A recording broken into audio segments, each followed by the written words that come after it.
So in fact, as China progresses, it's probably going to become less and less communist. Communist only in name perhaps. But let's get in R. Ramakrishna. Mr. R. Ramakrishna, you have a lot of business dealings with China, and India and China do an enormous amount of business together. Do you feel that as far as business is concerned, there are still certain reservations that India should have about Chinese business strategies? There have been voices raised about how there can never be a free trade zone between India and China precisely because China rigs its currency. It would be like falling into a yuan trap. Do you believe that that kind of trade practice still is practiced by China and continues and will be always? Well, India has to be quite cautious in terms of a free trade agreement with China because quite clearly there is a situation wherein they are a neighbor, a very powerful neighbor, at the very same time in terms of costs and in terms of the overall government subsidies and in terms of the overall aggression in terms of dumping, that's an economy to watch out for.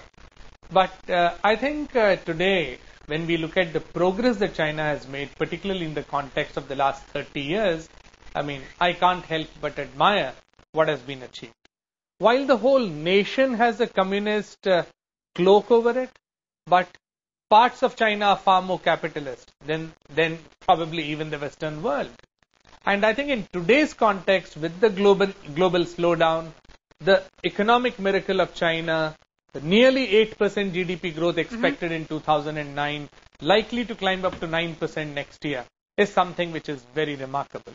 Of course, I'll deal with certain issues and concerns on this later on in the show. Right. Well, do you believe that, in fact, that the aggressive pursuit of pragmatic self-interest is what guides China? So therefore, there's as far as India is concerned, there is need for caution in its dealings with China.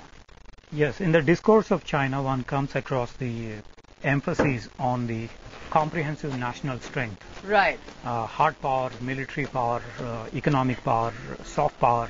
These are the areas that actually China is looking at, and these are trying to push.